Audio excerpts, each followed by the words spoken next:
할매, 빨리 도망쳐. 뭔 소리? 뭔 소리예요? 김장하던 중 옆집 할아버지가 담장 너머로 다급하게 속삭였습니다. 전현이 김치에 약 넣었어. 어젯밤에다 들었어. 시간 없어. 빨리 뒷길로 빠져. 저는 귀를 의심했습니다. 마당에서 함께 김장하고 있는 건 다름 아닌 제 아들과 며느리였거든요. 그런데 아까 며느리가 맛보라고 건네준 김치 먹고 갑자기 어지러웠던 게 떠올랐습니다. 설마, 정말 설마. 저는 고무신도 제대로 못 신고 뒷담을 넘었습니다. 어머니! 뒤에서 며느리가 쫓아왔습니다. 논두렁에서 넘어졌습니다. 진흙탕에 온몸이 빠졌습니다. 며느리가 거의 따라잡았습니다. 죽을 힘을 다해 일어나서 미친 듯이 뛰었습니다. 72년 인생, 그렇게 목숨 걸고 뛰어본 건 처음이었습니다. 며칠 후 경찰이 말해줬습니다. 그 김치에서 사람 죽일 만큼의 약이 나왔다고, 내 이름으로 5억짜리 보험이 들어있었다고. 김장하는 날 내가 낳은 자식과 며느리가 어미를 죽이려 했습니다. 그날 옆집 할아버지가 귓속말 안 했으면 저는 김장 김치 옆에 싸늘한 시체로 누워 있었을 겁니다. 순잔의 사연 지금 시작합니다. 늦가을 찬바람이 불기 시작하는 김장철이었습니다. 김옥부는 마당 한쪽에 쌓아둔 절인 배추를 대야에 옮겨 담고 있었습니다. 올해 72살인 옥부는 허리가 욱신거렸지만 김장만큼은 손수해야 직성이 풀렸습니다. 차가운 물에 배추를 헹구는 손끝이 시려왔지만 옥부는 개의치 않고 묵묵히 일손을 놀렸습니다.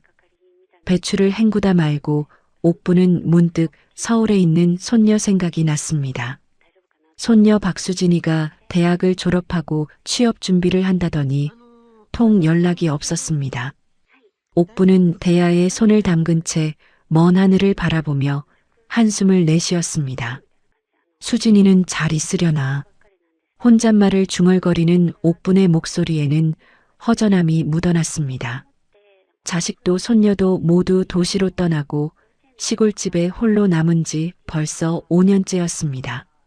남편을 먼저 보내고 혼자 버텨온 세월이 주마등처럼 스쳐 지나갔습니다.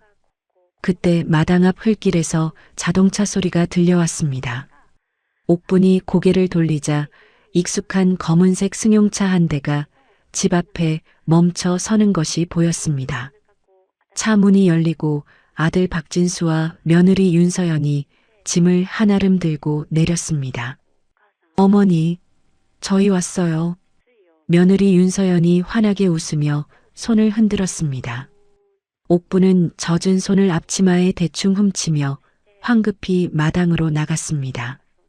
오랜만에 보는 아들 내외의 얼굴에 옥분의 주름진 눈가가 반달처럼 휘어졌습니다. 아이고, 이게 얼마만이야. 왜 연락도 없이 오고 그래. 옥분이 반가움을 감추지 못하고 아들의 손을 덥석 잡았습니다. 박진수는 머쓱한 표정으로 어머니의 손을 맞잡았습니다. 김장철인데 어머니 혼자 고생하시게 둘 수 있나요? 저희가 도우러 왔어요. 윤서연이 씩씩한 목소리로 말하며 들고 온 짐을 마루에 내려놓았습니다.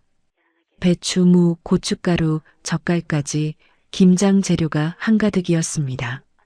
옥부는 며느리의 모습을 물끄러미 바라보았습니다. 결혼하고 10년이 넘도록 명절에도 얼굴 비추기 싫어하던 며느리였습니다. 그런 며느리가 직접 김장 재료까지 챙겨서 내려오다니 옥부는 영문을 알 수 없었습니다. 서연아, 네가 웬일이야.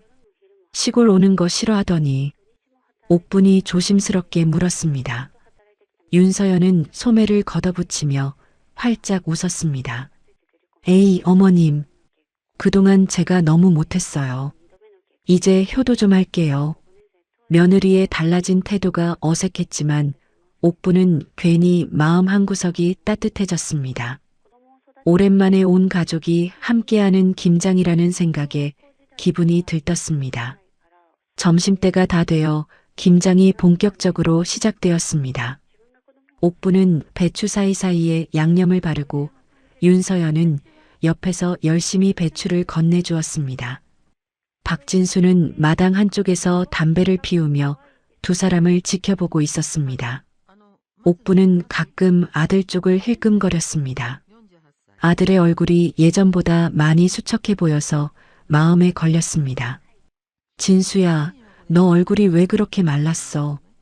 밥은 제대로 먹고 다니는 거야? 옥분이 걱정스러운 목소리로 물었습니다.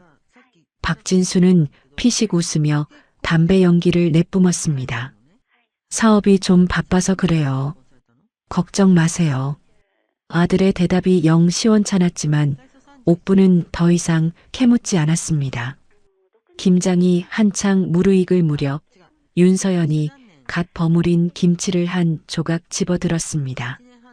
윤서연은 김치를 들고 옥분에게 다가왔습니다. 입가에는 여전히 웃음이 걸려 있었습니다. 어머님, 제가 버무린 김치 맛 좀 봐주세요. 간이 맞는지 모르겠어요. 옥부는 며느리의 정성이 고마웠습니다. 건네받은 김치를 입에 넣고 오물오물 씹었습니다. 알싸한 마늘 향과 젓갈 냄새가 입안에 퍼졌습니다. 응, 간이 딱 맞네. 잘 버무렸어. 옥분이 김치를 삼키며 칭찬했습니다. 윤서연은 만족스러운 표정으로 고개를 끄덕였습니다. 그런데 이상했습니다. 김치를 삼킨 지 얼마 되지 않아 옥부는 갑자기 눈앞이 핑 도는 것을 느꼈습니다. 심장이 두근거리고 메스꺼움이 밀려왔습니다. 옥부는 휘청거리며 대야를 붙잡았습니다. 어머님, 괜찮으세요? 윤서연이 다가와 물었지만 목소리가 어딘가 멀게 들렸습니다. 옥부는 이마에 송골송골 땀이 맺히는 것을 느꼈습니다. 갑자기 머리가 어지럽네. 방에 가서 좀 누워야겠어. 옥분이 힘겹게 말했습니다. 윤서연은 걱정하는 표정을 지으며 옥분의 팔을 부축했습니다. 그러세요, 어머님. 김장은 저희가 마저 할게요. 방으로 들어가는 옥분의 등 뒤로 윤서연이 남편 박진수에게 눈짓을 보내는 것을 옥분은 보지 못했습니다. 박진수는 불안한 표정으로 고개를 끄덕였습니다. 옥분은 방에 누웠지만 어지러움이 쉽게 가라앉지 않았습니다. 천장이 빙글빙글 도는 것 같았습니다. 눈을 감고 깊은 숨을 들이쉬던 옥분의 귀에 창문 너머로 대화 소리가 희미하게 들려왔습니다. 아들 내외가 마당에서 무슨 이야기를 나누는 것 같았습니다. 오늘 안에 끝내야 해. 며느리의 날카로운 목소리였습니다. 옥부는 귀를 기울였습니다. 사채업자들이 내일까지 돈 안 갚으면 우리 둘 다 죽는다고 했잖아. 옥분의 심장이 쿵 하고 내려앉았습니다. 사채? 죽는다? 무슨 소리인지 알 수가 없었습니다.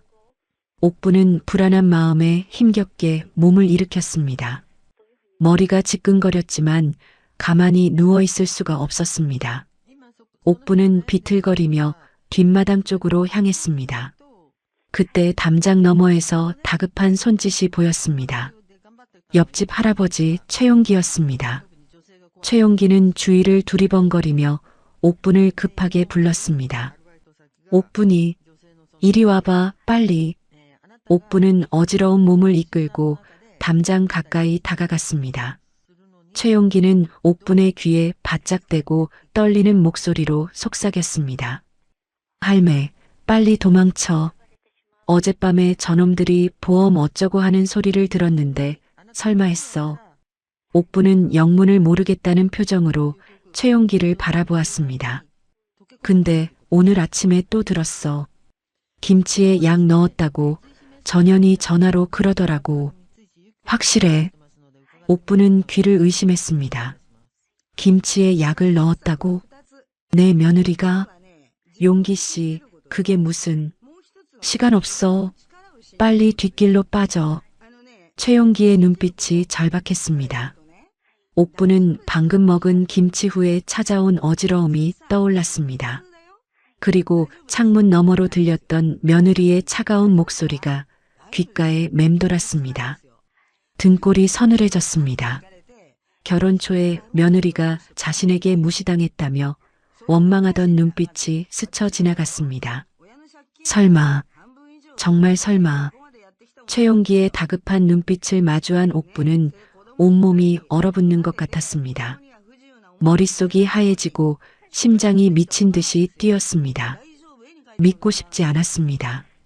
하지만 방금 먹은 김치 후에 찾아온 어지러움이, 그리고 창문 너머로 들렸던 며느리의 차가운 목소리가 최용기의 말을 뒷받침하고 있었습니다. 시간 없어. 뒷길로 빨리 빠져. 최용기가 다시 한번 재촉했습니다. 옥부는 정신을 차리고 뒷담 쪽을 바라보았습니다. 고무신 한 짝이 벗겨졌지만 신을 겨를이 없었습니다. 옥부는 어지러운 몸을 이끌고 있는 힘을 다해 낮은 뒷담을 넘었습니다. 그 순간이었습니다. 어머니, 뒤에서 며느리의 날카로운 목소리가 들려왔습니다. 옥부는 뒤돌아보지 않았습니다. 뒤돌아보면 다리가 굳어버린 것 같았습니다. 옥부는 앞만 보고 논두렁을 향해 뛰기 시작했습니다. 어머니, 어디 가세요? 윤서연의 목소리가 점점 가까워졌습니다. 옥부는 심장이 터질 것 같았습니다. 다리에 힘이 풀렸지만 멈출 수가 없었습니다. 뒤에서 발자국 소리가 점점 빨라지는 게 느껴졌습니다. 며느리가 쫓아오고 있었습니다. 논두렁에 접어들었을 때 옥분의 발이 헛디뎠습니다. 비가 온 뒤라 땅이 질퍽했습니다. 옥분은 그대로 앞으로 고꾸라지며 진흙탕에 온몸이 빠졌습니다. 차가운 진흙이 얼굴과 옷에 들러붙었습니다. 잡았다. 윤서연의 목소리가 바로 뒤에서 들렸습니다. 옥부는 공포에 질려 뒤를 돌아보았습니다. 며느리가 손을 뻗어 옥분의 발목을 잡으려는 순간 윤서연도 진흙에 발이 푹 빠졌습니다. 아씨! 윤서연이 욕을 내뱉으며 진흙에서 발을 빼려고 버둥거렸습니다. 옥부는 그 틈을 놓치지 않았습니다. 죽을 힘을 다해 진흙탕에서 몸을 일으켰습니다. 온몸이 진흙투성이었지만 상관없었습니다. 옥부는 뒷산 방향을 향해 다시 뛰기 시작했습니다. 이 늙은이가, 윤서연의 분노에 찬 목소리가 등 뒤에서 터져나왔습니다. 옥부는 듣지 못한 척 앞만 보고 달렸습니다. 논두렁을 지나 밭길로 접어들었습니다. 숨이 턱까지 차올랐습니다. 약 기운 때문인지 온몸에 힘이 빠지는 것 같았습니다. 하지만 멈추면 죽는다는 생각뿐이었습니다. 옥부는 이를 악물고 뛰었습니다. 72년 인생에서 이렇게 뛰어본 적이 없었습니다. 밭길을 지나 마을 뒷산 입구가 보였습니다. 정자 근처까지 거의 다 왔을 때 옥분의 다리가 풀렸습니다. 더 이상 한 발자국도 뗄 수가 없었습니다. 옥분은 그 자리에 털썩 쓰러졌습니다. 얼마나 시간이 흘렀을까요? 옥분은 희미한 의식 속에서 누군가 자신을 부르는 소리를 들었습니다. 옥분아, 옥분아, 정신 차려. 낯익은 목소리였습니다. 옥분이 눈을 떠보니 마을 이장 이말순의 얼굴이 보였습니다. 이말순은 밭에서 돌아오다가 쓰러진 옥분을 발견한 것이었습니다. 말순아. 옥분이 힘겹게 입을 열었습니다. 이말순은 진흙투성이가 된 옥분을 보고 깜짝 놀랐습니다. 아이고, 이게 무슨 꼴이야. 어디 다친 데는 없어? 이말순이 옥분을 부축해 일으켰습니다. 옥분은 이말순의 품에 안기듯 몸을 기댔습니다. 입에서는 중얼거리는 소리가 새어나왔습니다.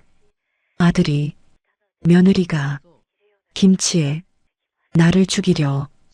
이말순은 옥분의 말을 알아들을 수가 없었습니다. 일단 집으로 데려가야겠다고 생각했습니다. 이말순은 옥분을 등에 업고 자신의 집을 향해 걸었습니다. 이말순의 집에 도착한 옥부는 안방에 누웠습니다.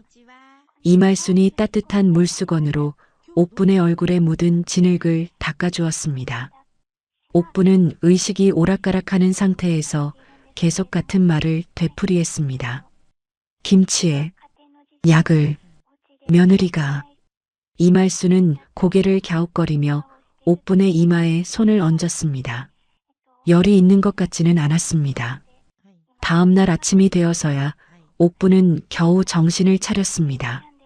눈을 뜨니 낯선 천장이 보였습니다. 옥부는 벌떡 몸을 일으키다가 어지러움에 다시 누웠습니다. 정신이 들어 이말순이 방문을 열고 들어왔습니다. 손에는 미음 그릇이 들려 있었습니다. 여기가 어디야? 옥분이 두리번거리며 물었습니다. 내 집이지. 어제 뒷산 입구에서 쓰러져 있는 거 내가 발견했어. 이말순이 미음 그릇을 옥분에게 건네며 말했습니다. 옥분은 어젯밤 일이 떠올랐습니다. 김치를 먹고 어지러웠던 것, 최용기의 경고, 며느리의 추격, 꿈이 아니었습니다. 옥분은 갑자기 품속을 더듬었습니다. 다행히 낡은 휴대전화가 그대로 있었습니다.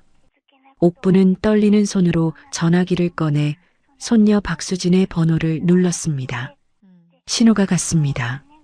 하지만 아무도 받지 않았습니다. 옥분은 허탈하게 전화기를 내려놓았습니다. 수진이도 안 받네. 옥분의 눈에 눈물이 고였습니다.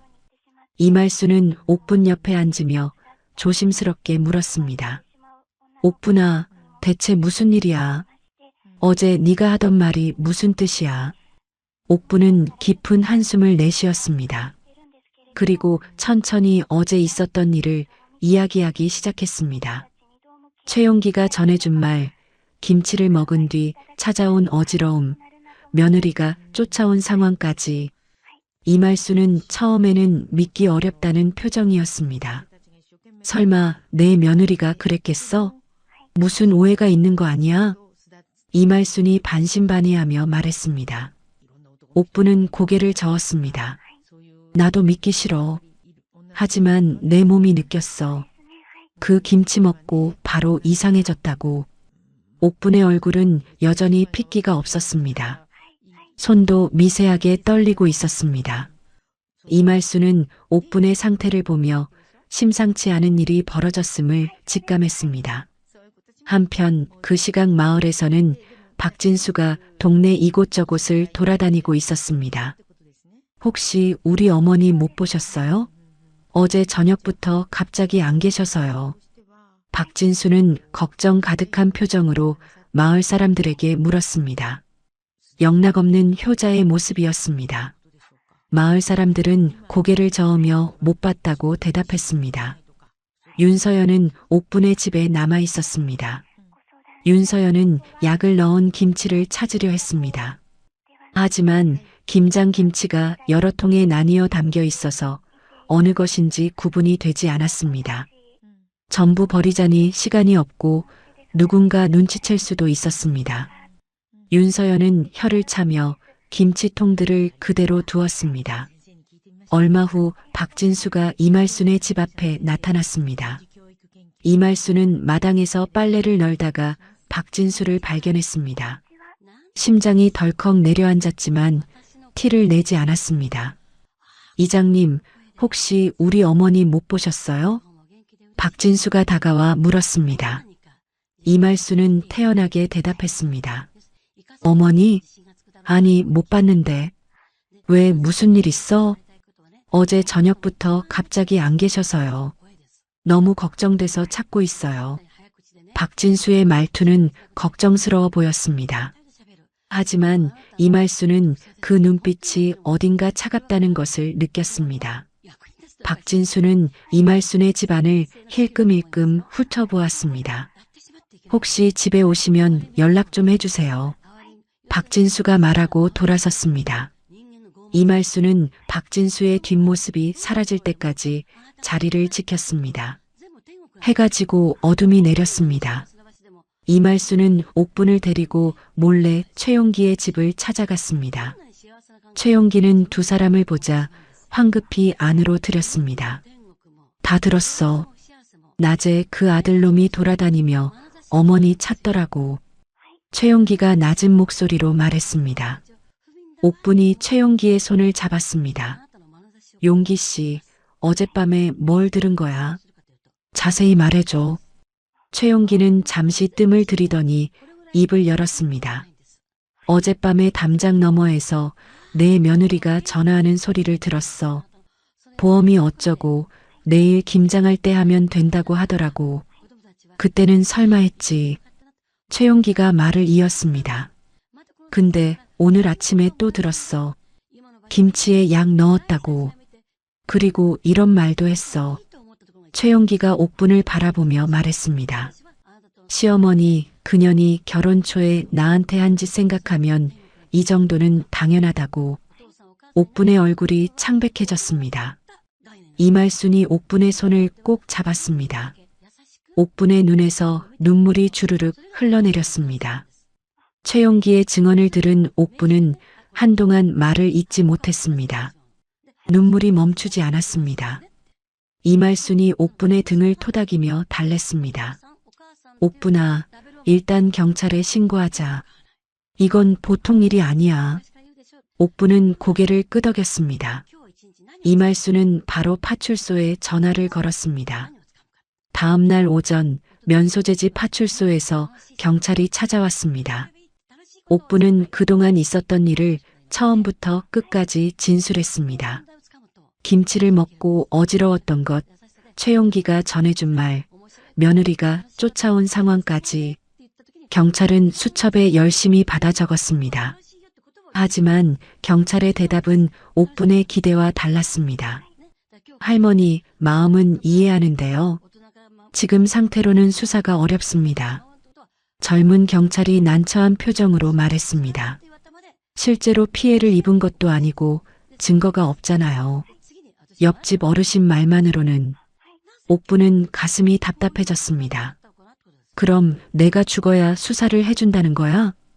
옥분이 목소리를 높였습니다. 경찰은 당황하며 손사래를 쳤습니다. 그런 뜻이 아니라 일단 저희도 알아볼게요. 뭔가 나오면 연락드리겠습니다. 경찰은 그렇게 말하고 돌아갔습니다. 옥분은 허탈하게 자리에 주저앉았습니다. 이말순이 옥분의 어깨를 감싸 안았습니다. 힘내. 다른 방법을 찾아보자. 이틀이 지났습니다. 경찰에서는 아무런 연락이 없었습니다. 옥분은 이말순의 집에 숨어 지내며 불안한 나날을 보내고 있었습니다. 그날 오후 이말순의 휴대전화가 울렸습니다. 전화를 받은 이말순의 표정이 점점 굳어졌습니다. 뭐라고? 정말이야? 이말순이 다급하게 물었습니다. 전화를 끄는 이말순이 옥분에게 다가왔습니다. 옥분아, 내 조카 정민이한테서 전화 왔어. 이말순의 목소리가 떨리고 있었습니다. 조카 이정민은 시내 보험회사에서 보험 설계사로 일하고 있었습니다. 정민이가 회사 전산을 확인하다가 이상한 걸 발견했대. 옥분이 고개를 들었습니다. 뭔데? 내 이름으로 된 사망보험이 있대. 5억짜리. 옥분의 눈이 휘둥그레졌습니다. 뭐? 5억? 나는 보험 든 적 없는데? 옥분은 믿을 수가 없었습니다. 평생 보험이라고는 논 하나 들어본 적이 없었습니다. 수익자가 내 아들 박진수로 되어 있고 가입일이 석 달 전이래. 이말순이 말했습니다. 옥분은 머리가 띵했습니다. 석 달 전이면 아들 내외가 명절에 다녀간 직후였습니다. 그때 아들이 서류 정리한다며 신분증을 잠깐 빌려간 적이 있었습니다. 그때 신분증을. 옥분의 목소리가 떨렸습니다. 모든 것이 맞아떨어지고 있었습니다. 이틀 후 이정민이 직접 마을로 찾아왔습니다. 30살의 이정민은 이말순의 친정 조카였습니다. 이정민은 두꺼운 서류 봉투를 이말순에게 건넸습니다. 이모, 이거 보험 가입 서류 사본이에요. 위험을 무릅쓰고 몰래 빼왔어요. 이말순이 서류를 꺼내 옥분에게 보여주었습니다. 옥분은 떨리는 손으로 서류를 받아들었습니다. 서류에는 분명히 김옥분이라는 이름과 주민번호가 적혀 있었습니다. 하지만 서명란을 본 순간 옥분은 고개를 저었습니다. 이거 내 글씨가 아니야. 옥분이 단호하게 말했습니다. 도장도 달라. 내 도장은 네모난 건데 이건 동그란 거잖아. 누군가 옥분의 신분증을 복사하고 도장을 위조해서 보험에 가입한 것이 분명했습니다. 옥분은 분노로 온몸이 부들부들 떨렸습니다. 이놈들이 처음부터 작정을 하고 옥분이 이를 악물었습니다. 그때 최용기가 급하게 이말순의 집으로 뛰어들어왔습니다. 숨이 차서 헐떡거렸습니다. 말순아, 큰일 났어. 최용기가 다급하게 말했습니다. 마을에 낯선 여자가 돌아다니면서 옥분이를 찾고 있어. 옥분의 얼굴이 하얗게 질렸습니다. 낯선 여자? 누군데? 이말순이 물었습니다. 몰라. 근데 그 여자가 옥분이네 며느리가 데려온 요양보호사라고 하더라고. 최용기가 대답했습니다. 옥분은 고개를 갸웃거렸습니다. 요양보호사? 난 요양보호사 부른 적 없는데? 이말순이 이상하다는 표정으로 말했습니다. 내가 알아볼게. 잠깐만 기다려. 이말순은 마을 사람들에게 전화를 돌려 그 여자에 대해 물었습니다. 얼마 후 이말순의 얼굴이 굳어졌습니다. 그 여자 요양보호사가 아니래. 이말순이 말했습니다. 마을 사람들한테 물어봤더니 윤서연이 고향 친구라고 소개했다더라. 이름이 강미숙이래. 옥분은 그 이름을 들어본 적이 없었습니다. 하지만 이말순의 다음 말에 옥분은 소름이 돋았습니다. 최용기 씨, 그 강미숙이라는 여자 어디서 본 적 없어요? 이말순이 최용기에게 물었습니다. 최용기는 잠시 생각하더니 무릎을 쳤습니다. 아, 그 여자 그날 아침에 며느리가 전화하던 상대야. 최용기가 소리쳤습니다. 분명히 들었어. 미수가 약은 구했냐고 물어보더라고. 그리고 김치에 넣으면 맛 모른다고 했어. 옥분은 온몸에서 힘이 빠지는 것을 느꼈습니다. 며느리 혼자가 아니었습니다. 처음부터 공범이 있었던 것입니다. 며느리는 이 모든 것을 치밀하게 계획했습니다. 옥분은 갑자기 과거가 떠올랐습니다. 결혼 초 며느리에게 했던 말들이 주마등처럼 스쳐 지나갔습니다. 옥분은 이말순에게 조심스럽게 입을 열었습니다. 말순아, 내가 할 말이 있어. 이말순이 옥분을 바라보았습니다. 결혼 초에 내가 며느리한테 심하게 했어. 옥분의 목소리가 낮아졌습니다. 장사하는 집안 출신이라고 우리 집안과 안 어울린다고 면박을 줬어. 이말순은 말없이 듣고 있었습니다. 처세 유산했을 때도 몸 관리를 못해서 그렇다고 했어. 옥분의 눈에 눈물이 고였습니다. 그때 며느리 눈빛이 나를 원망하는 눈빛이었어.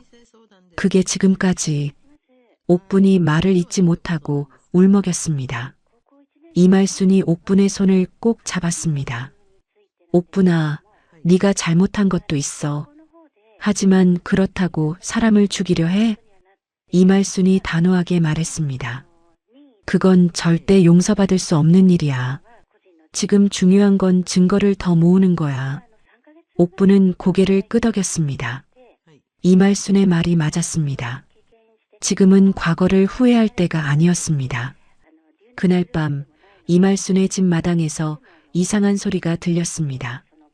이말순이 창문으로 밖을 내다보았습니다. 담장 너머로 누군가 서성이는 그림자가 보였습니다. 가로등 불빛에 얼굴이 살짝 비쳤습니다. 낮에 마을 사람들이 말하던 그 여자 강미숙이었습니다. 이말순은 급히 방으로 돌아와 옥분에게 말했습니다. 전현이 집 주변을 서성이고 있어. 옥분의 얼굴이 새하얗게 질렸습니다. 여기도 들켰나 봐. 더 이상 이 마을에 있으면 안 되겠어. 옥분은 두려움에 온몸이 떨렸습니다. 도망쳐야 했습니다. 하지만 어디로 가야 할지 막막했습니다. 강미숙이 집 주변을 서성이는 것을 확인한 옥분은 밤새 잠을 이루지 못했습니다. 창문 너머로 보이는 어둠이 무서웠습니다. 언제 저 여자가 문을 두드릴지 모른다는 생각에 가슴이 조여왔습니다. 이말순도 옥분 곁에서 뜬 눈으로 밤을 지새웠습니다. 다음 날 아침이 밝았습니다. 옥분은 피곤한 몸을 이끌고 마루에 앉아 있었습니다. 어디로 가야 할지, 누구에게 도움을 청해야 할지 막막했습니다. 경찰은 증거가 없다며 손을 놓고 있었습니다. 옥분은 깊은 한숨을 내쉬었습니다. 그때 이말순의 집 전화가 울렸습니다. 이말순이 전화를 받았습니다. 여보세요? 전화기 너머로 낯익은 목소리가 들려왔습니다. 말순아, 나 영희야. 홍영희. 이말순의 눈이 커졌습니다. 홍영희는 40년 전 옥분, 이말순과 함께 봉제 공장에서 일하던 동료였습니다. 셋은 젊은 시절 자매처럼 지냈지만 홍영희가 도시로 이사간 뒤로는 연락이 뜸했습니다. 영희야? 아이고, 이게 얼마만이야? 이말순이 반가운 목소리로 말했습니다. 말순아, 옥분이 거기 있지? 홍영희의 목소리가 진지했습니다. 이말순은 잠시 망설이다 대답했습니다. 어떻게 알았어? 마을에 무슨 일이 있다고 소문이 돌더라고. 옥분이 며느리한테 쫓기고 있다면서? 홍영희가 말했습니다. 시골 마을에 소문이 퍼지는 건 순식간이었습니다. 홍영희는 아직도 고향 마을에 친척이 살고 있어서 소식을 들은 것이었습니다. 옥분이 바꿔줘. 홍영희가 말했습니다. 이말순이 옥분에게 수화기를 건넸습니다. 옥분은 떨리는 손으로 전화기를 받았습니다. 여보세요. 영희야? 옥분의 목소리가 떨렸습니다. 옥분아, 나야. 무슨 일인지 다 들었어. 홍영희의 따뜻한 목소리가 수화기 너머로 전해졌습니다. 옥분은 그 목소리를 듣자마자 눈물이 왈칵 쏟아졌습니다. 40년 전 함께 고생하던 시절이 떠올랐습니다. 영희야, 나 이제 어떻게 해야 할지 모르겠어. 옥분이 울먹이며 말했습니다. 옥분아, 진정해. 내가 도와줄게. 홍영희의 목소리는 단호했습니다. 우리 아들이 검찰청에서 검사로 일하고 있어. 당장 도시로 올라와. 내 집에서 지내면서 법적으로 도움받을 수 있게 해줄게. 옥분은 귀를 의심했습니다. 뭐, 내 아들이 검사야? 응, 재원이가 검사야. 이런 일은 재원이가 잘 알 거야. 걱정 마. 홍영희의 말에 옥분은 한 줄기 희망이 보이는 것 같았습니다. 검사라면 경찰보다 더 확실하게 수사를 해줄 수 있을 것이었습니다.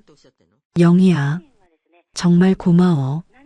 옥분이 눈물을 훔치며 말했습니다. 고마워하긴. 우리가 남이야? 빨리 올라와. 전화를 끄는 옥분은 이말순과 최용기에게 상황을 설명했습니다. 두 사람은 옥분이 도시로 피신하는 것이 좋겠다고 입을 모았습니다. 여기 있으면 위험해. 저 강미숙이라는 년이 계속 돌아다니고 있잖아.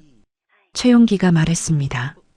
영희 집에 가서 안전하게 지내면서 일을 해결하는 게 나아.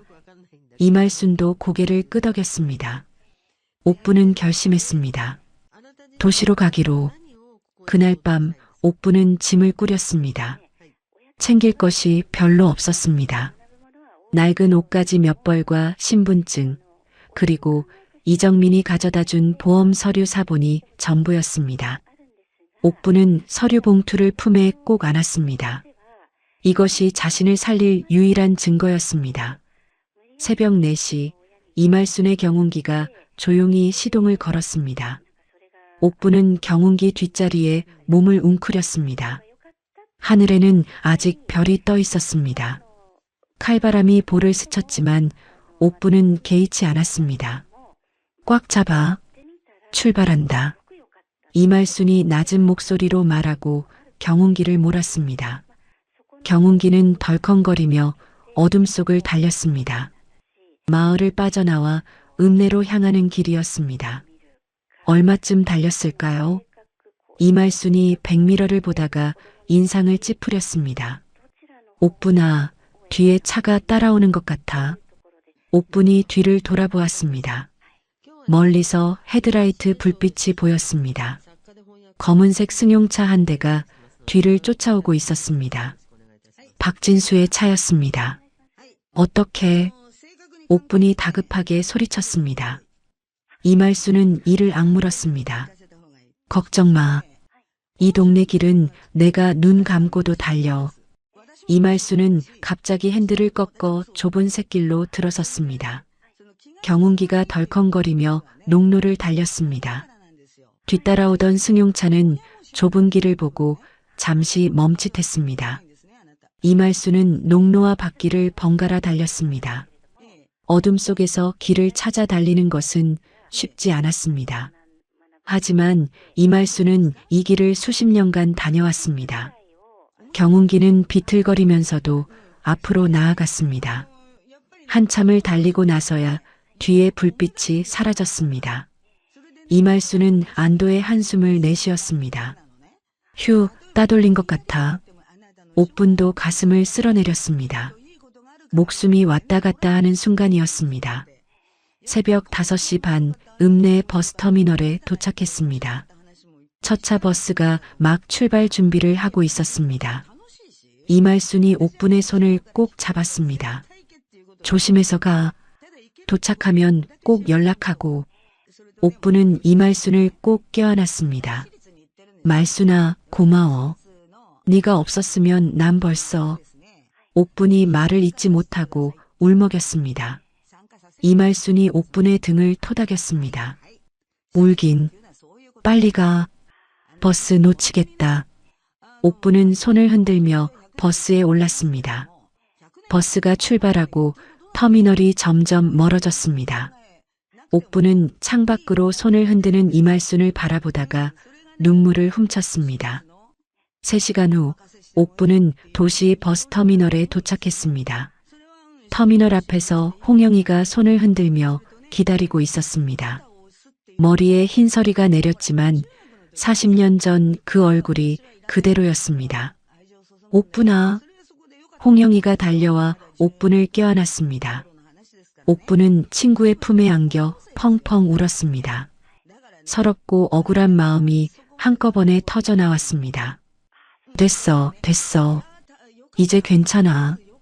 홍영이가 옥분의 등을 쓰다듬으며 달랬습니다. 홍영이의 집은 도시 외곽의 조용한 아파트였습니다. 옥분은 따뜻한 방에 앉아 밥을 먹었습니다. 며칠 만에 먹는 제대로 된 식사였습니다. 홍영이는 옥분이 밥을 먹는 모습을 안쓰럽게 바라보았습니다. 저녁 무렵 홍영이의 아들 홍재원이 퇴근하고 집에 왔습니다. 40살의 홍재원은 키가 크고 인상이 반듯한 남자였습니다. 검찰청에서 10년 넘게 검사로 일하고 있었습니다. 어머니, 이분이 옥분 이모시죠? 홍재원이 옥분에게 인사했습니다. 옥분은 얼른 자리에서 일어났습니다. 아이고, 재원이가 이렇게 컸구나. 어렸을 때 내가 업어주기도 했는데. 옥분이 감회에 젖어 말했습니다. 홍재원은 옥분 앞에 앉으며 말했습니다. 이모, 어머니한테 사정은 들었어요. 가져오신 서류 좀 보여주시겠어요? 옥분은 품에서 보험 서류 봉투를 꺼내 홍재원에게 건넸습니다. 홍재원은 서류를 꼼꼼히 살펴보았습니다. 표정이 점점 굳어졌습니다. 이건 서명 위조가 확실하네요. 홍재원이 말했습니다. 무단으로 타인 명의의 보험에 가입한 것은 사기죄에 해당해요. 여기에 약물 투여까지 있다면 살인미수예요. 옥분의 눈이 커졌습니다. 살인미수. 그러니까 저놈들을 잡을 수 있다는 거야? 홍재원이 고개를 끄덕였습니다. 네. 하지만 결정적인 증거가 더 필요해요. 홍재원이 옥분을 바라보며 물었습니다. 이모, 그날 드신 김치가 아직 남아있을까요? 옥분은 잠시 생각했습니다. 글쎄, 김장 김치가 여러 통에 나눠 담겨 있어서 홍재원이 말했습니다. 며느리분이 직접 버무린 김치통이 구분될까요? 옥분이 고개를 끄덕였습니다. 아, 그게 그날 며느리가 자기가 버무린 통에 빨간 테이프를 붙여놨어. 나중에 맛이 어떤지 비교해보겠다고. 홍재원의 눈이 빛났습니다. 그거면 됩니다. 그 김치통을 확보해야 해요. 홍재원은 바로 이말순에게 전화를 걸었습니다. 상황을 설명하고 김치통 확보를 부탁했습니다. 그날 밤 이말순은 위험을 무릅쓰고 옥분의 집에 몰래 들어갔습니다. 마당에 인기척이 없는 것을 확인하고 창고 문을 열었습니다. 김장 김치통이 여러 개 놓여 있었습니다. 이말순은 빨간 테이프가 붙은 통을 찾아 통째로 들고 나왔습니다. 다행히 아들 내외가 옥분을 찾아다니느라 바빠서 김치통은 손대지 않은 상태였습니다. 이말순은 안도의 한숨을 쉬며 집으로 돌아왔습니다. 이틀 후 김치통이 도시로 올라왔습니다. 홍재원은 즉시 김치를 국과수에 보내 감식을 의뢰했습니다. 일주일 후 감식 결과가 나왔습니다. 홍재원이 결과지를 들고 옥분에게 왔습니다. 그의 표정이 굳어 있었습니다. 이모, 결과가 나왔어요. 옥분은 숨을 죽이고 홍재원을 바라보았습니다. 그 김치에서 치사량에 가까운 수면제 성분이 검출됐어요. 옥분의 심장이 쿵 하고 내려앉았습니다. 이 정도 양이면 노인분이 드셨을 경우 심장마비나 호흡정지로 돌아가실 수 있었어요. 홍재원이 무거운 목소리로 말했습니다. 옥분은 아무 말도 할 수 없었습니다. 그저 눈물만 흘러내렸습니다. 정말이었습니다. 내 아들과 며느리가 나를 죽이려 했습니다.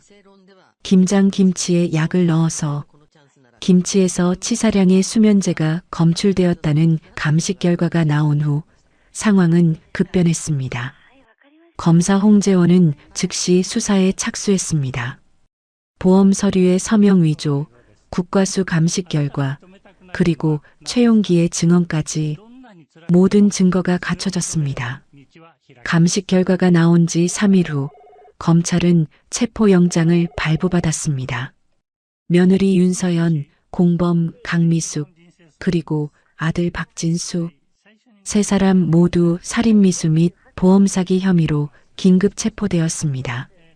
체포 소식을 들은 옥분은 한동안 아무 말도 하지 못했습니다. 홍영희의 집 거실에 앉아 멍하니 허공을 바라보았습니다. 내 아들이 잡혀갔다. 그 사실이 믿기지 않았습니다. 옥분아, 괜찮아? 홍영희가 옥분의 손을 잡으며 물었습니다. 옥분은 고개를 끄덕였지만 눈에는 눈물이 가득했습니다. 괜찮아. 이제 끝난 거잖아. 옥분의 목소리가 떨렸습니다. 끝난 것이 맞았습니다. 하지만 마음 한구석은 찢어지는 것처럼 아팠습니다.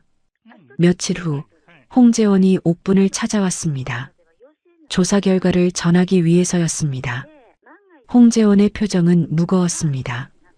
이모, 조사 결과가 나왔어요. 옥분은 긴장된 표정으로 홍재원을 바라보았습니다. 윤서연 휴대전화에서 강미숙과 나눈 문자 메시지가 발견됐어요. 그리고 통화 녹음도요. 홍재원이 말을 이었습니다. 모든 범행을 윤서연이 주도했어요. 강미숙은 수면제를 구해다 준 공범이고요. 옥분은 예상했던 대로라고 생각했습니다. 하지만 홍재원의 다음 말에 옥분은 충격을 받았습니다. 그리고 윤서연이 사채업자와 결탁했다는 사실도 밝혀졌어요. 옥분이 눈을 크게 떴습니다. 사채업자랑? 홍재원이 고개를 끄덕였습니다. 윤서연이 남편 박진수의 도박빚을 일부러 불렸어요. 사채업자한테 부탁해서요. 옥부는 이해가 되지 않았습니다. 뭐, 왜 그런 짓을? 빚이 눈덩이처럼 불어나니까 남편을 협박할 수 있었던 거예요. 홍재원이 설명했습니다. 빚을 갚으려면 어머니 보험금밖에 방법이 없다고. 그래서 박진수가 범행에 가담하게 된 거예요. 옥부는 입을 다물지 못했습니다. 며느리가 그 정도로 치밀했다니. 처음부터 끝까지 계획된 범행이었습니다. 그럼 진수는 속은 거야? 옥분이 떨리는 목소리로 물었습니다. 홍재원은 잠시 말을 멈추었다가 대답했습니다. 처음에 박진수는 아내한테 속았다고 주장했어요. 울면서 그랬대요. 옥분의 눈에 한 줄기 희망이 스쳤습니다. 하지만 홍재원의 다음 말에 그 희망은 산산이 부서졌습니다. 하지만 결국 자백했어요. 어머니가 약 기운에 쓰러지면 사고사로 위장하려 했다는 계획을 자기도 알고 있었다고요. 옥분의 얼굴이 일그러졌습니다. 알고 있었다. 내 아들이 내가 죽는 것을 알고 있었다. 옥분은 주먹으로 가슴을 쳤습니다. 이놈이. 옥분의 입에서 울음 섞인 신음이 터져나왔습니다. 홍영이가 옥분을 껴안고 등을 쓰다듬었습니다. 재판이 열리기 일주일 전 홍재원이 옥분에게 조심스럽게 제안했습니다. 이모, 재판 전에 아드님을 만나보실 생각 없으세요? 옥분은 고개를 저었습니다. 볼 낯이 없어? 그놈 얼굴 보기 싫어. 홍재원이 말했습니다. 한 번쯤은 만나보시는 게 나중에 후회하실 수도 있어요. 옥분은 한참을 망설였습니다. 분노와 원망으로 가득 찬 마음이었습니다. 하지만 어딘가에서 작은 목소리가 들렸습니다. 그래도 내 아들인데, 내가 낳은 자식인데. 결국 옥부는 구치소 면회를 신청했습니다. 면회실은 차갑고 어두웠습니다. 옥부는 유리창 앞에 앉아 기다렸습니다. 심장이 미친 듯이 뛰었습니다. 잠시 후 문이 열리고 박진수가 들어왔습니다. 수의를 입은 아들의 모습에 옥부는 숨이 멎는 것 같았습니다. 불과 한 달 사이에 박진수는 몰라보게 수척해져 있었습니다. 광대뼈가 튀어나오고 눈 밑에는 짙은 그늘이 드리워져 있었습니다. 박진수가 유리창 너머로 어머니를 보는 순간 그의 눈에서 눈물이 쏟아졌습니다. 박진수는 유리창에 이마를 대고 무너지듯 울기 시작했습니다. 어머니. 박진수의 울음소리가 면회실에 울려 퍼졌습니다. 잘못했어요. 제가 미쳤어요. 용서해 주세요. 박진수가 울부짖었습니다. 옥부는 가슴이 찢어지는 것 같았습니다. 저렇게 우는 아들을 마지막으로 본 게 언제였을까? 초등학교 때 넘어져서 무릎이 까졌을 때 옥분의 눈에도 눈물이 고였습니다. 하지만 옥분은 이를 악물었습니다. 눈물을 삼키고 차갑게 말했습니다. 네가 내 아들이 맞냐? 박진수가 고개를 들었습니다. 눈물 범벅이 된 얼굴로 어머니를 바라보았습니다.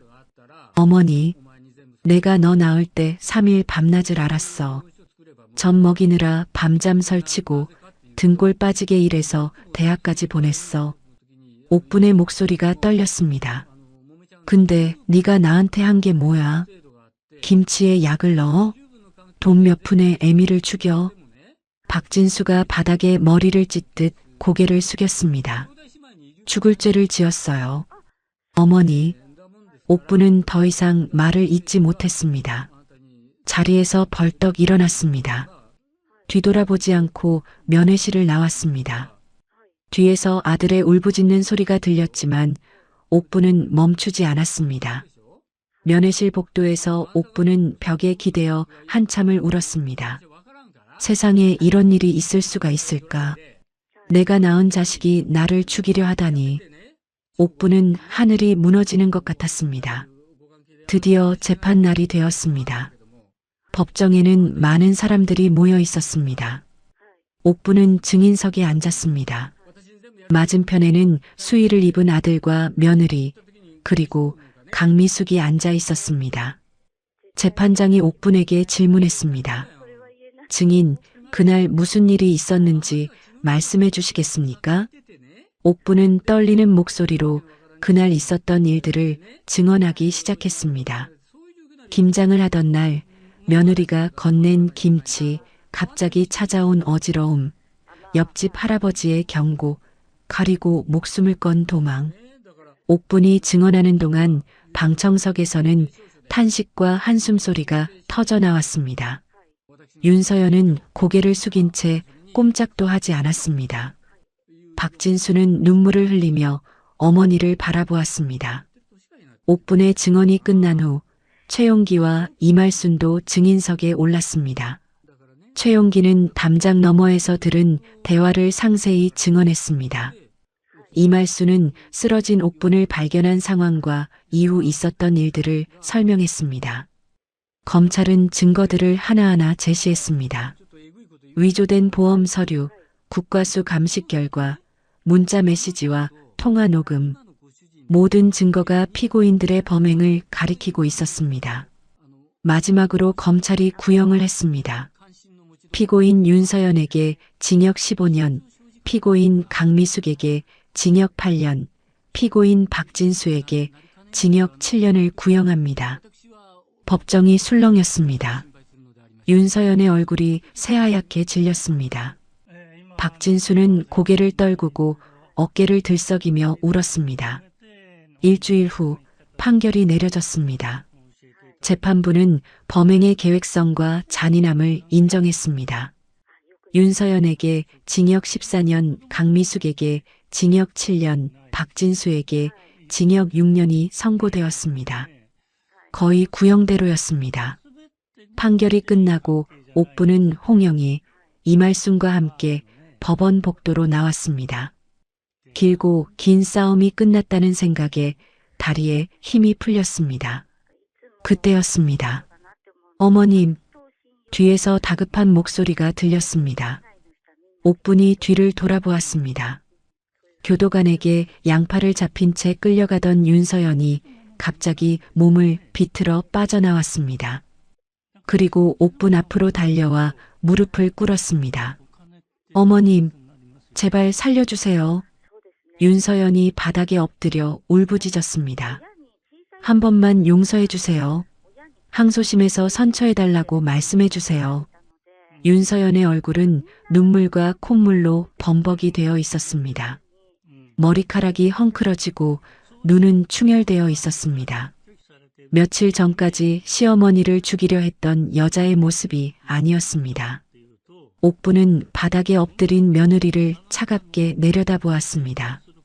분노도 원망도 슬픔도 느껴지지 않았습니다. 그저 텅 빈 느낌뿐이었습니다. 옥부는 아무 말도 하지 않았습니다. 고개를 천천히 돌렸습니다. 끌고 가. 교도관들이 달려와 윤서연을 일으켜 세웠습니다.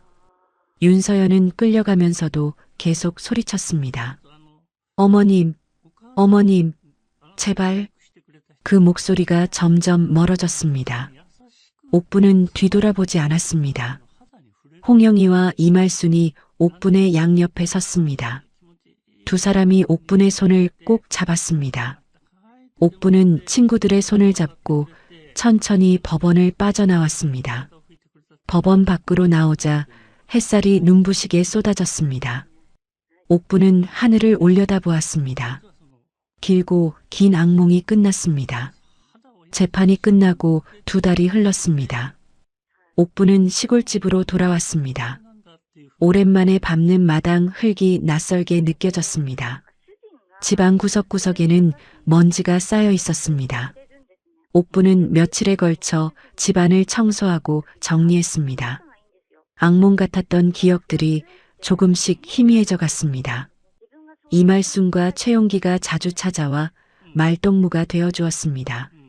마을 사람들도 옥분에게 따뜻하게 대해주었습니다.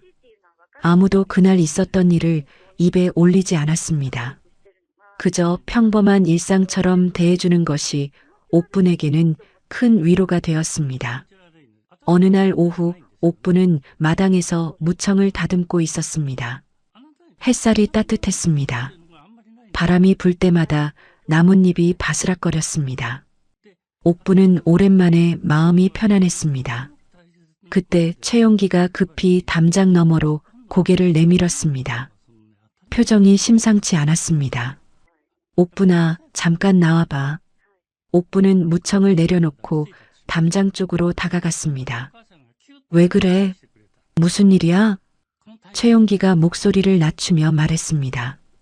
아까 마을 입구에서 낯선 남자가 내 집 위치를 물어보고 다니더라. 옥분의 가슴이 철렁 내려앉았습니다. 낯선 남자? 누군데? 몰라. 한 번도 본 적 없는 사람이야. 나이는 40대쯤 되어 보이고 인상이 험하더라. 옥분은 불안한 예감에 휩싸였습니다. 설마 또 무슨 일이 생긴 것은 아니겠지. 옥분은 애써 마음을 진정시켰습니다. 다음 날 오전이었습니다. 옥분이 마루에 앉아 콩을 고르고 있는데 대문 앞에서 인기척이 났습니다. 고개를 들어보니 낯선 남자가 서 있었습니다. 40대 중반쯤 되어 보이는 남자였습니다. 머리는 빡빡 밀었고 눈빛이 매서웠습니다. 최용기가 말한 그 남자가 틀림없었습니다. 누구세요? 옥분이 조심스럽게 물었습니다. 남자가 대문 안으로 성큼 들어오며 말했습니다. 김옥분 씨 맞죠? 옥분은 고개를 끄덕였습니다. 남자가 피식 웃었습니다. 웃는 얼굴이 오히려 더 무서웠습니다. 저는 윤태식이라고 합니다. 윤서연이 오빠예요. 옥분은 숨이 턱 막혔습니다. 며느리의 친정 오빠라니. 왜 여기까지 찾아온 것일까? 무슨 일로 오셨어요? 옥분이 떨리는 목소리로 물었습니다. 윤태식은 마당을 둘러보며 말했습니다. 우리 서연이가 감옥에 갔잖아요. 어머님 때문에. 옥분은 아무 말도 하지 않았습니다. 윤태식이 옥분 앞으로 다가왔습니다. 어머님, 합의 좀 해주시면 안 될까요? 윤태식의 말투는 점잖았습니다. 하지만 눈빛은 차가웠습니다. 합의해 주시면 사례금도 드리고 항소심에서 형량도 줄어들 수 있어요. 서로 좋은 일 아니겠어요? 옥분은 고개를 저었습니다. 합의는 안 해요. 옥분의 목소리는 단호했습니다. 그년이 나한테 뭘 했는지 알면서 그런 말이 나와요? 윤태식의 얼굴이 일그러졌습니다. 점잖은 표정이 순식간에 사라졌습니다. 야, 늙은이. 좋게 말할 때 합의해. 윤태식의 말투가 돌변했습니다. 옥분은 물러서지 않았습니다. 합의 안 해요. 절대로. 윤태식이 이를 갈았습니다. 좋아. 두고 보자.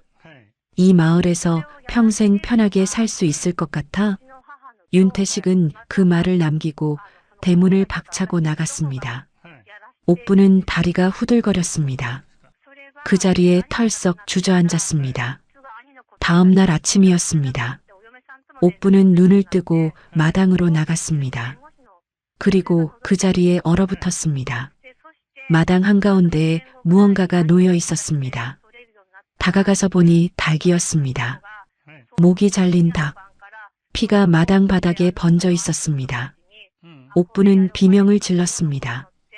으악! 옥분의 비명소리에 이말순이 달려왔습니다. 마당을 보고 이말순도 얼굴이 하얗게 질렸습니다. 세상에, 이게 뭐야? 옥분은 온몸이 떨렸습니다. 어제 찾아왔던 그 남자가 한 짓이 분명했습니다. 이말순이 바로 경찰에 신고했습니다. 경찰이 와서 현장을 확인했습니다. 하지만 경찰의 대답은 답답했습니다. 할머니, 누가 했는지 증거가 없어요. 직접적으로 해를 가한 것도 아니고. 옥분이 답답해서 소리쳤습니다. 그 사람이 어제 와서 협박하고 갔다니까요. 경찰이 난처한 표정을 지었습니다. 협박만으로는 처벌이 어렵습니다. 일단 저희도 알아볼게요. 경찰은 그렇게 말하고 돌아갔습니다. 옥부는 허탈하게 그 자리에 서 있었습니다. 똑같은 상황이었습니다. 증거가 없다. 처벌이 어렵다. 옥부는 눈앞이 캄캄했습니다. 그날 이후로 옥부는 밤이 무서웠습니다. 잠을 이루기가 어려웠습니다. 작은 소리에도 벌떡 일어나 창밖을 살폈습니다. 언제 또 저 남자가 나타날지 모른다는 두려움이 옥분을 잠식했습니다. 며칠 후 한밤중이었습니다. 옥분은 겨우 잠이 들었다가 이상한 소리에 눈을 떴습니다. 똑똑똑 창문을 두드리는 소리였습니다. 옥분의 심장이 멎는 것 같았습니다. 숨을 죽이고 가만히 누워 있었습니다. 똑똑똑 소리가 다시 들려왔습니다. 옥분은 공포에 질려 이불을 뒤집어 썼습니다. 온몸이 부들부들 떨렸습니다. 입술을 꽉 깨물고 소리를 내지 않으려 했습니다. 얼마나 시간이 흘렀을까? 소리가 멈추고 정막이 찾아왔습니다. 옥분은 그날 밤 한숨도 자지 못했습니다. 이불 속에서 새벽이 오기만을 기다렸습니다. 동이 트고 나서야 옥분은 조심스럽게 이불을 걷었습니다. 떨리는 다리로 마당에 나갔습니다. 그리고 담벼락을 보는 순간 옥분은 그 자리에 주저앉았습니다. 담벼락에 빨간 페인트로 커다랗게 글씨가 쓰여 있었습니다. 합의 안 하면 죽는다. 옥분의 눈앞이 아득해졌습니다. 다리에 힘이 풀려 바닥에 주저앉았습니다. 입에서 신음이 새어나왔습니다. 아이고, 아이고. 옥분은 담벼락을 바라보며 울었습니다. 왜 나한테만 이런 일이 생기는 걸까? 재판도 끝났는데 왜 아직도 이런 일이? 얼마 후 소식을 들은 이말순과 최용기가 달려왔습니다. 두 사람은 담벼락의 글씨를 보고 분노했습니다. 이 천하의 못된 놈. 최용기가 주먹을 불끈 쥐었습니다. 이말순은 주저앉은 옥분을 부축해 일으켰습니다. 옥분아, 이러면 안 돼. 정신 차려. 이말순이 옥분의 어깨를 잡고 말했습니다. 옥분은 힘없이 고개를 저었습니다. 말순아, 나 이제 못하겠어. 너무 무서워. 옥분의 목소리가 힘없이 떨렸습니다. 이말순이 단호하게 말했습니다. 아니야. 여기서 무너지면 저놈 좋은 일이야. 우리가 방법을 찾자.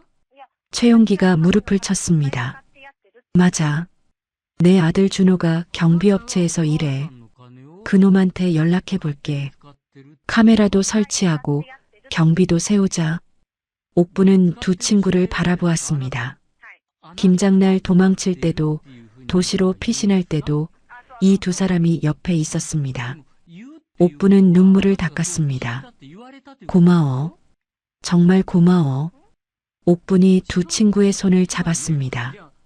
이말순이 옥분의 손을 꼭 쥐었습니다. 우리가 도와줄게.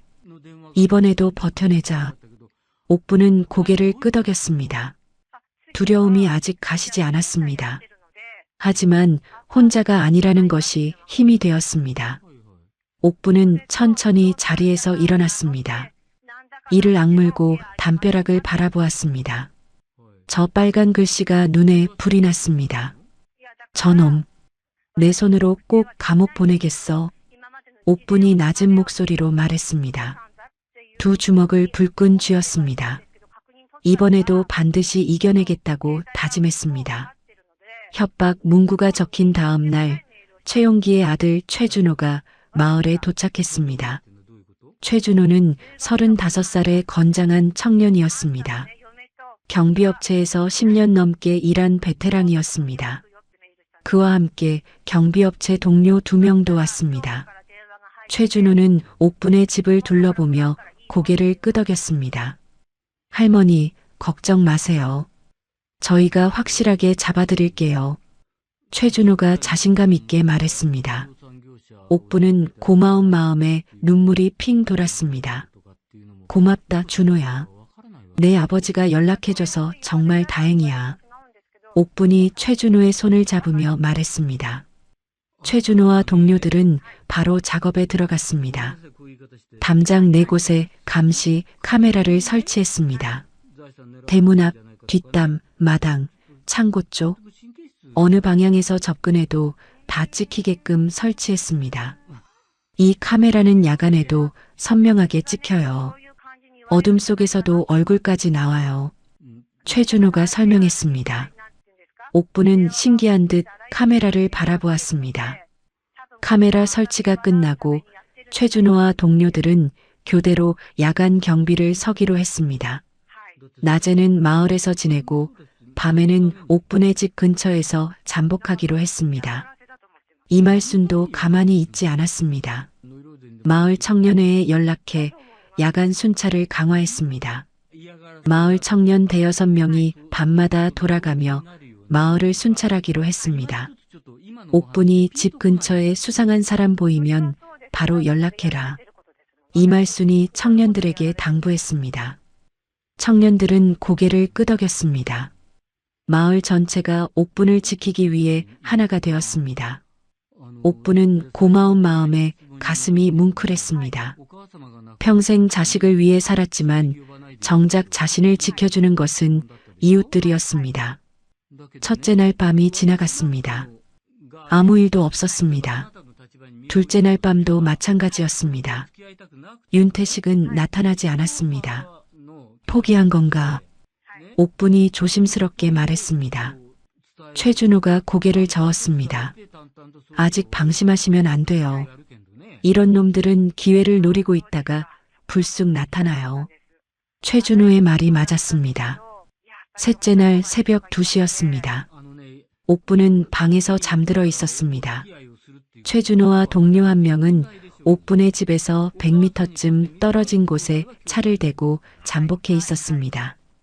노트북 화면에는 감시 카메라 영상이 실시간으로 뜨고 있었습니다. 형, 저거 봐요. 동료가 화면을 가리키며 말했습니다. 최준호가 고개를 돌렸습니다.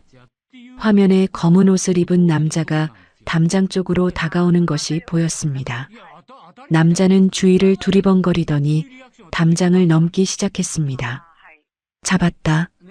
최준호가 낮은 목소리로 말했습니다. 최준호는 조용히 차 문을 열고 내렸습니다. 동료도 뒤따랐습니다. 다른 동료 한 명에게도 연락을 했습니다. 세 사람은 소리 없이 옥분의 집으로 접근했습니다. 담장 안에서 인기척이 났습니다. 남자가 마당에 내려선 것이었습니다. 최준호가 손짓으로 신호를 보냈습니다. 세 사람이 동시에 담장을 넘어 마당으로 뛰어들었습니다. 움직이지 마. 최준호가 고함쳤습니다. 마당에 서 있던 남자가 화들짝 놀랐습니다. 윤태식이었습니다. 손에는 빨간 페인트통이 들려 있었습니다. 윤태식은 순간 도망치려 했습니다. 담장 쪽으로 몸을 돌렸습니다. 하지만 이미 세 사람이 포위한 상태였습니다. 어디 가려고? 동료 한 명이 윤태식의 팔을 잡았습니다. 윤태식이 몸부림쳤습니다. 이 새끼. 윤태식이 악을 썼습니다. 최준호가 윤태식의 다리를 걸었습니다. 윤태식은 그대로 마당 바닥에 곤두박질 쳤습니다. 쿵, 둔탁한 소리가 났습니다.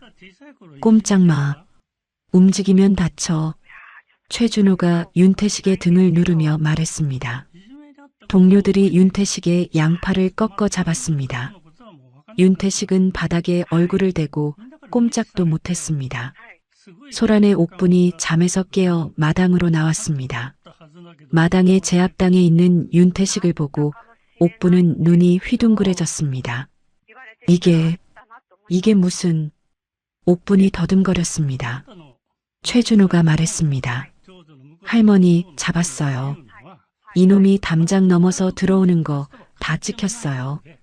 옥분은 바닥에 엎드린 윤태식을 내려다보았습니다. 윤태식이 고개를 들어 옥분을 노려보았습니다. 이 늙은이 두고 보자. 윤태식이 이를 갈았습니다. 최준호가 윤태식의 머리를 바닥에 눌렀습니다. 입 닥쳐. 경찰 올 때까지 가만히 있어. 잠시 후 경찰이 도착했습니다. 경찰은 윤태식에게 수갑을 채웠습니다. 주거침입 및 협박 혐의 현행범이었습니다. 이 사람 전에도 협박했어요. 닭도 던지고 담벼락에 글씨도 썼어요. 옥분이 경찰에게 말했습니다. 경찰이 고개를 끄덕였습니다. 네, 조사해 볼게요. 카메라 영상도 확보하겠습니다. 윤태식은 경찰차에 실려갔습니다. 옥분은 경찰차가 멀어지는 것을 지켜보았습니다. 가슴이 후련했습니다. 조사 과정에서 윤태식은 결국 모든 것을 자백했습니다. 목 잘린 닭을 던진 것, 밤에 창문을 두드린 것, 담벼락에 협박 문구를 쓴 것, 전부 자기가 한 짓이었습니다. 검사 홍재원이 이 사건도 직접 맡았습니다. 홍재원은 신속하게 사건을 처리했습니다. 한 달 후 재판이 열렸고 윤태식은 협박죄와 주거침입죄로 징역 2년 6개월을 선고받았습니다. 이 정도면 다시는 접근 못할 거예요. 홍재원이 옥분에게 말했습니다. 옥분은 홍재원의 손을 꼭 잡았습니다. 재원아, 정말 고맙다. 네가 없었으면 어쩔 뻔했니? 옥분의 눈에 눈물이 고였습니다. 윤태식이 감옥에 갔다는 소식은 금세 퍼졌습니다. 감옥에 있던 윤서연에게도 소식이 전해졌습니다. 친정 오빠마저 자기 때문에 감옥에 갔다는 사실에 윤서연은 완전히 무너졌습니다. 며칠 후 옥분에게 편지가 도착했습니다. 보낸 사람은 윤서연이었습니다. 교도관 편에 시어머니께 전해달라고 부탁한 편지였습니다. 옥분은 편지 봉투를 손에 들고 한참을 바라보았습니다. 무슨 내용이 적혀 있을까? 사과? 용서를 구하는 말? 옥분은 편지를 뜯지 않았습니다. 그대로 마당으로 나갔습니다. 마당 한쪽에 마른 나뭇가지를 모아 작은 불을 피웠습니다. 옥분은 편지 봉투를 불 속에 던졌습니다. 편지가 타오르기 시작했습니다. 하얀 연기가 피어올랐습니다. 옥분은 편지가 재로 변하는 것을 지켜보았습니다. 이제 그년과는 완전히 끝이다. 옥분이 낮은 목소리로 말했습니다. 마지막 재가 바람에 날려 흩어졌습니다. 옥분은 깊은 숨을 내쉬었습니다. 며칠 후 마을 회관에서 작은 잔치가 열렸습니다. 마을 사람들이 옥분을 위해 준비한 위로 잔치였습니다. 이말순과 최용기가 앞장서서 준비했습니다. 마을 회관에는 음식이 가득 차려졌습니다. 잡채, 전, 나물, 막걸리. 마을 아낙네들이 정성껏 만든 음식들이었습니다. 옥분은 자리에 앉아 마을 사람들을 둘러보았습니다. 이말순, 최용기, 최준호, 그리고 멀리서 달려온 홍영이까지 모두 옥분을 위해 모인 사람들이었습니다. 옥분은 자리에서 일어났습니다. 그리고 이말순 앞에 무릎을 꿇었습니다. 옥분아, 이게 무슨 짓이야? 이말순이 황급히 옥분을 일으키려 했습니다. 옥분이 고개를 저었습니다. 말순아, 절 받아줘. 네가 없었으면 나는 죽었어. 옥분이 이말순에게 큰 절을 올렸습니다. 이말순의 눈에 눈물이 고였습니다. 옥분은 최용기에게도 절을 했습니다. 용기 씨, 그날 귓속말 안 했으면 난 벌써 이 세상 사람이 아니야. 평생 은인이야. 최용기가 멋쩍은 표정으로 옥분을 일으켜 세웠습니다. 됐어, 됐어. 다 이웃 아니야. 당연히 해야 할 일한 거지. 옥분은 최준호와 홍영희에게도 차례로 절을 올렸습니다. 마을 회관 안에 있던 사람들이 모두 눈시울을 붉혔습니다. 잔치가 무르익어갈 무렵이었습니다. 마을 회관문이 열리고 누군가 들어왔습니다. 사람들의 시선이 문 쪽으로 향했습니다. 젊은 여자였습니다. 24살쯤 되어 보였습니다. 얼굴이 눈물범벅이었습니다. 옥부는 그 얼굴을 보자마자 알아보았습니다. 심장이 쿵 하고 내려앉았습니다. 수진아. 옥분의 입에서 떨리는 목소리가 새어나왔습니다. 손녀 박수진이었습니다. 그동안 연락이 닿지 않던 손녀가 눈물을 흘리며 서 있었습니다. 박수진이 옥분을 발견하고 달려왔습니다. 할머니 앞에 무릎을 꿇었습니다. 할머니. 박수진이 울음을 터뜨렸습니다. 옥분은 손녀를 바라보며 아무 말도 하지 못했습니다. 그저 눈물만 흘러내렸습니다. 마을 회관에 정적이 흘렀습니다. 모든 사람들의 시선이 문 앞에 선 젊은 여자에게 향했습니다. 손녀 박수진이었습니다. 눈물 범벅이 된 얼굴로 할머니를 바라보고 있었습니다. 박수진이 옥분에게 다가왔습니다. 그리고 할머니 앞에 무릎을 꿇었습니다. 이마를 바닥에 대고 엎드렸습니다. 할머니, 죄송해요. 정말 죄송해요. 박수진의 울음소리가 마을 회관에 울려 퍼졌습니다. 옥부는 손녀를 내려다보며 아무 말도 하지 못했습니다. 가슴이 먹먹했습니다. 그동안 연락도 못 드리고 이런 일이 있는 줄도 몰랐어요. 박수진이 울먹이며 말했습니다. 뉴스에서 봤어요. 엄마 아빠가 할머니한테 그런 짓을. 박수진은 말을 잇지 못하고 어깨를 들썩이며 울었습니다. 옥부는 처음에는 경계하는 마음이 있었습니다. 혹시 손녀도 부모 편인 것은 아닐까? 혹시 무슨 꿍꿍이가 있는 것은 아닐까? 하지만 바닥에 엎드려 우는 손녀의 모습을 보니 마음이 녹기 시작했습니다. 저 눈물이 거짓일 리 없었습니다. 옥부는 떨리는 손을 뻗어 손녀의 머리를 쓰다듬었습니다. 수진아, 일어나. 옥분의 목소리도 떨리고 있었습니다. 박수진이 고개를 들었습니다. 눈물에 젖은 얼굴이 어린 시절 모습 그대로였습니다. 옥분의 눈에서도 눈물이 흘러내렸습니다. 할머니. 박수진이 옥분의 손을 잡았습니다. 저 정말 몰랐어요. 취업 준비한다고 정신없이 지내다가 뉴스 보고 너무 충격받아서 한동안 아무것도 못했어요. 박수진이 흐느끼며 말했습니다. 어떻게 엄마 아빠가 그런 짓을. 믿을 수가 없었어요. 옥부는 손녀를 일으켜 세웠습니다. 그리고 품에 꼭 안았습니다. 손녀의 등을 토닥이며 말했습니다. 됐어, 됐어. 내 잘못이 아니야. 옥분의 품에서 박수진은 어린아이처럼 울었습니다. 마을 회관에 있던 사람들도 눈시울을 붉혔습니다. 이말순이 눈물을 훔치며 고개를 돌렸습니다. 한참을 울고 나서 박수진이 옥분을 바라보며 말했습니다. 할머니, 저 여기서 살아도 돼요? 옥분이 눈을 깜빡였습니다. 뭐라고? 저 할머니 곁에서 살고 싶어요. 할머니 혼자 두고 서울 못 가요. 박수진의 눈에는 아직 눈물이 맺혀 있었습니다. 하지만 눈빛은 진지했습니다. 엄마 아빠가 저지른 잘못, 제가 대신 갚을게요. 할머니 곁에서 효도하면서 살게요. 옥부는 손녀의 얼굴을 두 손으로 감쌌습니다. 주름진 손이 손녀의 볼을 어루만졌습니다. 수진아, 넌 취업해야지. 젊은 것이 시골에서 뭘 하려고. 옥분이 말했습니다. 박수진이 고개를 저었습니다.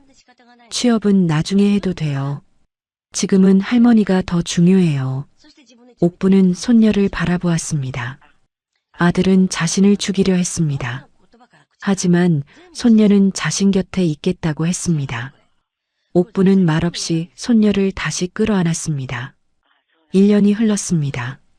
어느덧 다시 김장철이 돌아왔습니다. 옥분의 집 마당에는 배추가 가득 쌓여 있었습니다. 옥분은 마당에서 배추를 소금에 절이고 있었습니다. 할머니, 이 정도면 됐어요? 옆에서 박수진이 배추를 뒤집으며 물었습니다. 손녀는 1년 동안 할머니 곁에서 지내며 농사일도 배우고 집안일도 도왔습니다. 처음에는 서툴렀지만 이제는 제법 능숙해졌습니다. 응, 그 정도면 됐어. 이제 물에 헹궈서 채반에 널어. 옥분이 말했습니다. 손녀와 함께하는 김장은 처음이었습니다. 작년 이맘때 그 끔찍한 일이 있었던 것이 믿기지 않았습니다. 얼마 후 마당에 사람들이 하나둘 모여들었습니다. 이말순이 양푼에 양념을 가득 담아왔습니다. 최용기도 빈 김치통을 여러 개 들고 나타났습니다. 마을 아낙네 대여섯 명도 따라왔습니다. 옥분아, 우리 왔다.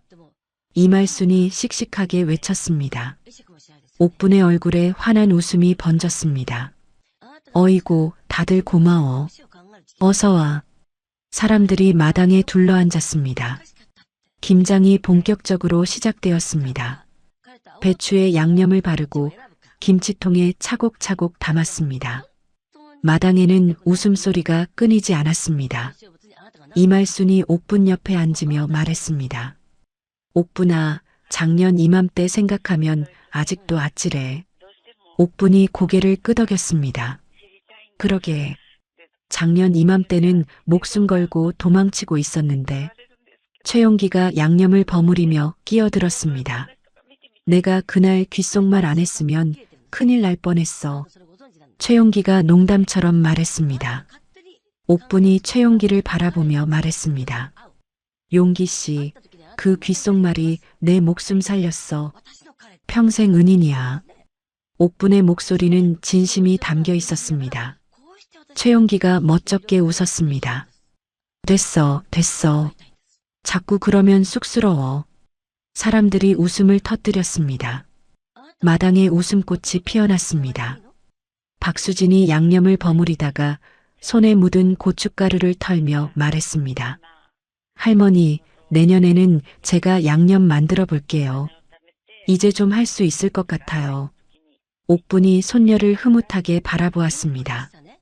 그래, 내년에는 네가 해봐. 할머니가 옆에서 봐줄게. 손녀와 함께하는 김장. 작년에는 상상도 못했던 일이었습니다. 옥분의 가슴이 뭉클했습니다. 해가 기울기 시작했습니다. 김장이 거의 끝나가고 있었습니다. 마지막 배추를 김치통에 담고 뚜껑을 닫았습니다. 휴, 끝났다. 이말순이 허리를 펴며 말했습니다. 사람들이 하나둘 짐을 챙기기 시작했습니다. 옥분아, 우리는 이만 갈게. 내일 또 보자.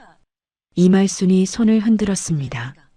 최용기도 빈 양푼을 들고 일어섰습니다. 수고했어. 김치 잘 먹을게. 최용기가 말하고 담장 너머로 사라졌습니다. 마을 아낙네들도 하나둘 집으로 돌아갔습니다. 마당에는 옥분과 박수진만 남았습니다. 저녁놀이 하늘을 붉게 물들이고 있었습니다. 옥분은 갓 담근 김치 한 조각을 집어들었습니다. 수진아, 맛 좀 봐. 옥분이 손녀에게 김치를 건넸습니다. 박수진이 김치를 받아 입에 넣었습니다. 아삭아삭 씹는 소리가 났습니다. 맛있어요. 할머니 김치가 최고야. 박수진이 엄지를 치켜 세웠습니다. 옥분도 김치를 한 조각 입에 넣었습니다. 익숙한 맛이었습니다. 작년에 먹다가 쓰러질 뻔했던 그 김치와는 달랐습니다.